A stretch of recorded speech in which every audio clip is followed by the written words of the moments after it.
second Obama inaugural is done. It'll clearly dominate the headlines in this country, but what about overseas? We're going to talk about that a little bit with a couple of our journal colleagues around the world.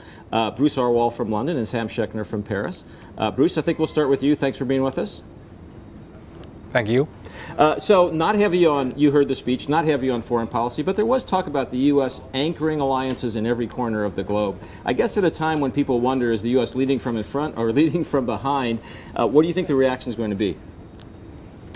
Well, definitely at this moment, Joel, at a moment where there's this Algerian hostage crisis that's just climaxed, you're going to see some eagerness for the U.S. to step up and show some leadership in the developing issue in North Africa, for example. David Cameron has been, in the last few days, very much pounding the table for a global response to this kind of thing. So the world continues to turn to the U.S. for these kinds of things. And Sam, of course, the French government are actively involved in rooting out militants in Mali. How are they reacting to this speech, or how will you expect them to react?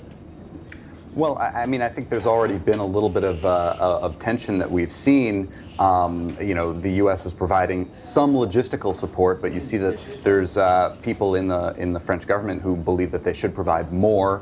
There was a kerfuffle over, you know, whether the U.S., whether France should repay the U.S. for use of their planes. So, you know, I think that people here in Paris certainly, from what you hear in the government, are expecting a more active role from Obama in a second term.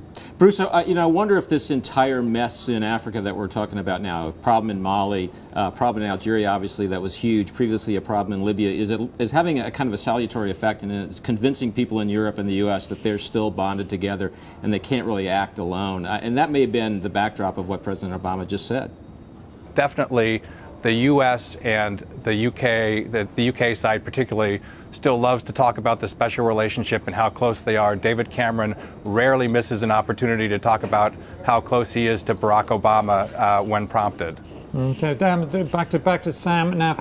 Sam, and of course the U.S. military is like out sort of guns every other military, certainly in Europe. Is it? Do the French see it as unreasonable to not expect help when this is supposed to be a quote global war on terror?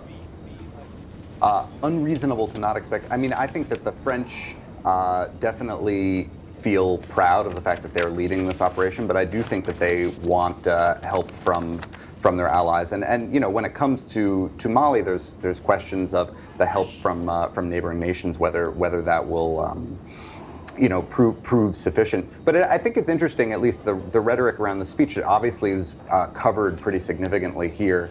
But when you watched it on the French channels, they weren't really drawing that much of a connection. It was almost an ethnographic exercise looking at how the United States does this sort of thing. They spent time explaining how Beyonce and Jay-Z, the outsized role they play in U.S. politics, calling Jay-Z the actual president of the United States at one point on a channel. So, you know, there's sometimes a little bit of a disjuncture between maybe how the government officials and how we're looking at it and how it's portrayed in the media here.